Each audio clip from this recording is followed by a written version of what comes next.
షాబుద్దీన్ గారని ఓల్డ్ సిటీలో ఉంటారు, ఆయన స్టాండప్ కమెడియన్ అని. ఆయనది ఈ సాంగ్ యాక్చువల్గా.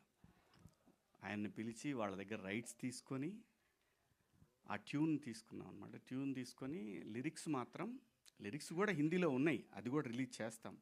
ఉర్దూ లిరిక్స్ ఆయనే రాశారు, అది కూడా రిలీజ్ చేస్తాము. అది కూడా కంపోజిషన్ అయిపోయింది, అది వేరే ఆయన చేశాడు.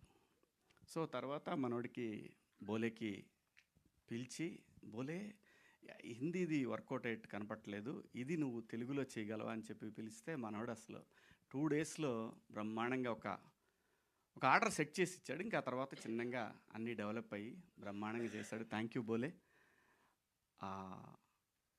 లిరిక్ రైటర్ కూడా, ఆయన పేరేంటి తెలుగుకి మార్చిన ఆయన పేరు? మనోజ్ అని ఆయన చేశారు, రాశారు. షాబుద్దీన్ గారి లిరిక్స్కి సిమిలర్గా ఉంటాయి, కానీ డెఫినెట్గా చాలా బాగా రాశాడు.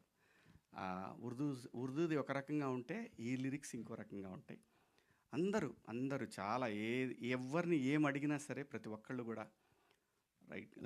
రైట్ ఫ్రమ్ డిఓపి, తను ఆల్బమ్స్ చేసేవాడు బాలీవుడ్లో. అలాగే ఇన్స్టిట్యూట్ నుంచి వచ్చాడు తను. జనరల్గా ఇన్స్టిట్యూట్ వాళ్ళు అంటేనే కొంచెం అంతా ఓ పద్ధతిగా సెటప్ ఉంటుంది. మనకేం అలవాటు అయి ఉంటుంది, పెట్టు తీసేయని చెప్తాం. ఆ చిన్న వాళ్ళు ఏంటంటే కుర్రాళ్ళు కదా, ఏంటి అర్థం పెట్టి తీసేయమంటాడు ఏంటి, లైటింగ్ టైం ఇవ్వడానికి చిరంజీవి గారి సినిమానే ఇదే, శివాజీ సినిమా అనేవ్వండి నేను. అది అలాగే ఎడిటర్ మనోజ్ గారు కానివ్వండి, మా డైరెక్షన్ డిపార్ట్మెంటు శివ, మావాడు విక్రమ్, అలాగే మా డిఓపి డిపార్ట్మెంట్లో చాలామంది ఉన్నారు, మాధవ, సమిత్, సాయి, అందరూ కూడా అంతా యంగ్స్టర్స్ నాలాగే, నాకన్నా ఎక్కువ కొంచెం చిన్నాళ్ళు, నాకు వాళ్ళకి పెద్ద డిఫరెన్స్ ఉండదు. ఇందాక లయ అంటుంది, నేను లయ మనం పోయే వరకు మనం ఎంగే, ఇది మాత్రం గుర్తుపెట్టుకో. అలాగే ఈ సినిమాలో రఘుబాబు గారు ఉన్నారు, పృథ్వీ గారు ఉన్నారు, అలీ గారు, చమ్మక్ చంద్ర, ధన్రాజ్, అలాగే నేను తమ్ముడు మీ ముందే ఉన్నాడు ప్రిన్స్. నిజంగా చెప్తున్నాను, చాలా బెస్ట్ యాక్టర్ ప్రిన్స్. చాలా డిఫరెంట్ షేడ్స్ ఉన్నాయి తనలో. ఈ సినిమా ద్వారా మీరు ఇంకొక రకమైన ప్రిన్స్ని చూస్తారు. అద్భుతంగా చేశాడు, మంచి ఆర్టిస్టు.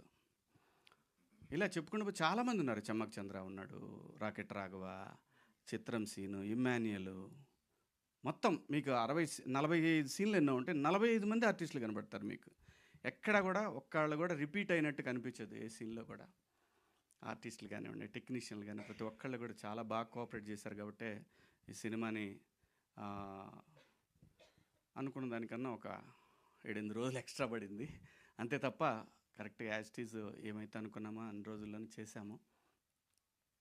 నాకు ఈటీవీ విన్ సాయి గారు కానివ్వండి, ఏదైనా సరే ఒక మాట మీద అనుకొని పోతూ ఉంటాం అంతే తప్పితే పంతాలు పెట్టుకునే పరిస్థితి అయితే లేదు ఈ సినిమాకి ఖచ్చితంగా. ఎందుకంటే ఎనీడే ఇది విన్ సినిమా అంటే వాళ్ళ ఫండింగ్తో నేను చేసిన సినిమా. నా దగ్గర డబ్బులు లేకుండా వాళ్ళ దగ్గరికి వెళ్ళినప్పుడు నాకు వీళ్ళు నన్ను ప్రొడ్యూసర్గా సినిమా చేయమని ఇచ్చారు. అలాగే లయ గురించి ఎంత చెప్పినా తక్కువేనండి.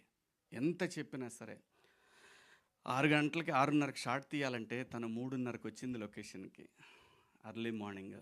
అలాంటి సందర్భాలు తను చేసినన్ని రోజులు ప్రతిదీ చెప్పుకోవచ్చు. అంత బ్రహ్మాండంగా కోఆపరేట్ చేసి ఈ సినిమాని ఎలాగైనా సరే ఇది ఒక మంచి హిట్ సినిమా అవ్వాలని తను చాలా కష్టపడింది. ఈ సినిమాకి చాలా సపోర్ట్ చేసింది. Thank you Laya, thank you so much. ప్రతి ఒక్కళ్ళు, ఈవెన్ మావాడు కొంచెం అమెరికా కానీ ఏదైనా సరే తిట్టో లాక్కొచ్చేవాడిని, 7 వచ్చేసేవాడు. అందరూ జిత్తు డ్యాన్స్ మాస్టర్ జిత్తు, మన బండ్ల గణేష్ గారితో ఎరగదీసాడు మూమెంట్స్ అన్నీ కూడా.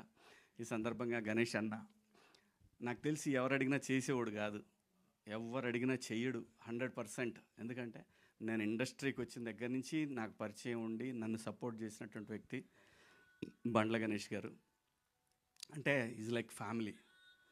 ఏది ఏ విషయాలు ఎలా ఉన్నా సరే తను మాత్రం నాకు ఒక బ్రదర్ లాగా ఫ్రమ్ డే 1 96 నుంచి నాకు ఇండస్ట్రీకి వచ్చిన దగ్గర నుంచి 30 సంవత్సరాల నుంచి నాకు చిన్న అవసరాలున్నా నేను అడగకపోయినా నాకు ఇచ్చేవాడు.